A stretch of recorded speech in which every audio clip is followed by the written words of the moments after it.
तो आज का हमारा क्वेश्चन रहा। ठीक, हमारा क्वेश्चन है कि नाव की विखंडन एवं नाव की संलयन को उदाहरण सहित समझाइए। क्या उदाहरण सहित समझाइए। ठीक, ये हमारा क्वेश्चन रहा जो कि आपके बोर्ड एग्जाम के हिसाब से देखा जाए तो वेरी वेरी इंपॉर्टेंट क्वेश्चन है। ठीक, वेरी वेरी इंपॉर्टेंट क्वेश्चन है दोस्तों। ठीक, तो दोस्तों अब तक हमने क्या किया था, तो अब तक हमने सेट 1 का यानी कि 2026 फिजिक्स का सेट 1 का हम 346 डीएस क्वेश्चन पेपर को देख रहे थे, जिसमें हमने खंड द तक सॉल्व कर लिया था। खंड द का चौथे का ग वाला क्वेश्चन आज हम सॉल्व करने वाले हैं दोस्तों। यहाँ पर थोड़ा सा मिस्टेक हो गया है, यहाँ पर ये ग रहेगा। ठीक, तो आज हम ग वाला क्वेश्चन देखने वाले हैं। ठीक, तो दोस्तों इसमें हमने पीछे का अगर आप लोगों ने क्वेश्चन नहीं देखा, यानी कि आप लोगों ने पीछे का क्वेश्चन नहीं देखे हैं, तो उस क्वेश्चन को जरूर से जरूर देख लीजिएगा, क्योंकि हम लोग सभी के सभी क्वेश्चन को सॉल्व कर रहे हैं सीरियल बाय सीरियल। ठीक, हर एक क्वेश्चन को सॉल्व कर रहे हैं। ठीक, तो चलिए इस क्वेश्चन को हम लोग देखते हैं। हमारा क्वेश्चन बोल रहा है कि नाव की विखंडन एवं नाव की संलयन को उदाहरण सहित समझाइए। ठीक, तो सबसे पहले हम लोग देखते हैं नाव की विखंडन को हम लोग देखते हैं। तो दोस्तों नाव की विखंडन क्या होता है? नाव की विखंडन क्या होता है दोस्तों? तो जब कोई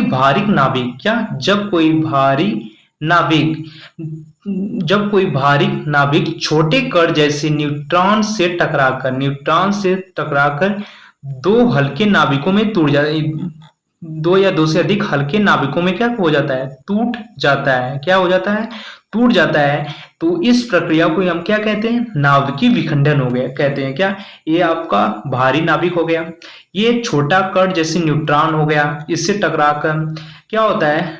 ये छोटे छोटे नाभिकों में टूट जाता है, यानी कि आपके छोटे छोटे नाभिकों में क्या हुआ? टूट गया, यानी कि ये आपका एक भारी नाभिक हो गया। भारी नाभिक हो गया। भारी नाभिक जो है ये आपका छोटे छोटे यानी कि छोटे छोटे नाभिकों में टूट गया है। छोटे छोटे नाभिकों में क्या हुआ है? टूट गया है। तो इसे हम क्या कहेंगे? नाभिकीय विखंडन कहते हैं हम। ठीक, जैसे यहां पर मैंने आपको बताया कि नाव की विखंडन जब किसी भारी नाभिक को किसी छोटे कण जैसे न्यूट्रॉन की सहायता से दो हल्के नाभिकों में तोड़ा जाता है। तो इस प्रक्रिया को हम क्या कहते हैं? नाभिकीय विखंडन कहते हैं। क्या कहते हैं? नाभिकीय विखंडन कहते हैं। इस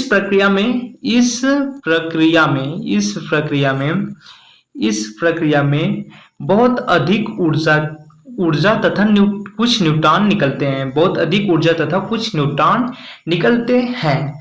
दोस्तों इसके एग्जाम्पल को हम देखते हैं। तो इसका एग्जाम्पल है, जैसे आपका भारी नाभिक क्या हो गया? ये आपका हो गया यूरेनियम। क्या हो गया? भारी नाभिक क्या हो गया? यूरेनियम ये आपका क्या हो गया? भारी नाभिक हो गया। ये छोटे कण जैसे न्यूट्रॉन से टकराकर दो हल्के नाभिकों बेरियम और क्रिप्टॉन में टूट जाता है। ठीक, तो हमें क्या मिलता है? मिल जाता है? तो हमें ऊर्जा तथा कुछ न्यूट्रॉन प्राप्त होता है। तो इसी को हम क्या कहेंगे? नाभिकीय विखंडन कहते हैं। क्या कहते हैं? नाभिकीय विखंडन कहते हैं दोस्तों। इसके कुछ ट्रिक, यानी कि इसका जो ट्रिक है हमारा है, इसका ट्रिक है, आसान सा ट्रिक है कि भारी नाभिक का छोटे नाभिक में टूटना है क्या कहलाता है? विखंडन कहलाता है। सिंपल सा है कि भारी नाभिक का छोटे नाभिक में टूटना है क्या कहलाता है? हमारा विखंडन कहलाता है। तो उम्मीद कर रहा हूं कि मेरे छोटे भाई और बहन को समझ में आ रहा होगा। ठीक, नेक्स्ट हमारा क्या है? तो नेक्स्ट हमारा है नाभिकीय संलयन। क्या? तो नाभिकीय संलयन हमारा नेक्स्ट है। ठीक, नाभिकीय संलयन। तो चलिए हम इसको भी देख लेते हैं दोस्तों। ये नाभिकीय विखंडन का क्या होता है? बिल्कुल उल्टा होता है। क्या होता है? उल्टा। जैसे आपका नाभिकीय विखंडन में क्या था कि भारी नाभिक का छोटे नाभिकों में टूटना है क्या कहलाता था? ये आपका क्या कहलाता था? तो ये आपका नाभिकीय विखंडन कहलाता। लेकिन इसमें क्या होता है कि इसमें छोटे छोटे नाभिक यानी कि हल्के हल्के नाभिक मिलकर एक भारी नाभिक बनाते हैं। क्या बनाते हैं? भारी नाभिक बनाते हैं। तो इसे हम क्या कहेंगे? नाभिकीय संलयन कहते हैं। जैसे एग्जांपल से हम देख लेते हैं, इसकी डिफिनेशन से हम देख लेते हैं। इसकी डिफिनेशन जैसे आपका हो गया, इसमें दिया है कि जब दो हल्के नाभिक आपस में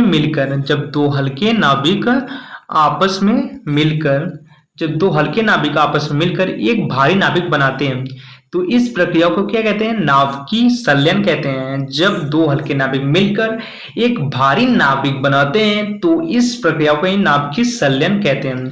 इसमें बहुत अधिक ऊर्जा निकलती है। संलयन के लिए अत्यधिक तापमान की आवश्यकता होती है। ठीक दोस्तों, ये रहा हमारा डिफिनेशन। अब इसका हमें एग्जाम्पल भी देख लेते हैं, एक बढ़िया सा एग्जाम्पल। ठीक, तो एग्जाम्पल में हम देख लेते हैं, पहले देख लेते हैं सूर्य में जो ऊर्जा उत्पन्न होती है, सूर्य में जो ऊर्जा उत्पन्न होती है हाइड्रोजन के नाभिकीय संलयन नाभिकों के संलयन के कारण होती है। क्योंकि सूर्य में क्या पाया जाता है, सूर्य में हमारा हाइड्रोजन होता है, तो हाइड्रोजन के नाभिक के संलयन के कारण ऊर्जा उत्पन्न होती है।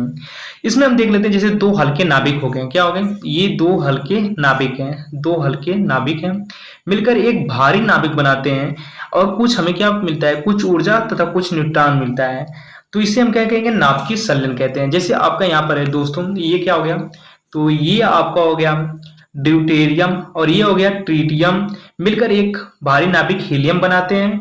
हमें क्या मिलता है, न्यूट्रॉन और ऊर्जा प्राप्त होती है। ठीक, तो ये रहा आपका नाभिकीय संलयन का एक शानदार सा एग्जाम्पल। क्या रहा, एग्जाम्पल आपका रहा। ठीक, इसका हम ट्रिक देख लेते हैं। तो इसका ट्रिक आपका है छोटे छोटे नाभिक, यानी कि छोटे नाभिक मिलकर बड़ा नाभिक बनाता है, तो इसे हम क्या कहेंगे, नाभिकीय संलयन कहेंगे। ठीक, तो उम्मीद कर रहा हूं कि मेरे छोटे भाई और बहन को ये क्वेश्चन बहुत ही बढ़िया तरीके से समझ में आ गया होगा। ठीक, तो नेक्स्ट पार्ट में हम देखने वाले हैं इसका नेक्स्ट क्वेश्चन, जो कि बहुत ही इंपॉर्टेंट क्वेश्चन है।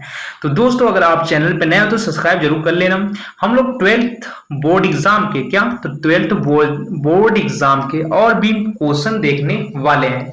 तो तब तक के लिए जय हिंद, मिलते हैं नेक्स्ट क्वेश्चन में। तब तक के लिए जय हिंद में छोटे भाई और बहन, और हम लोग मिलकर इस बार 90+ स्कोर करने वाले हैं।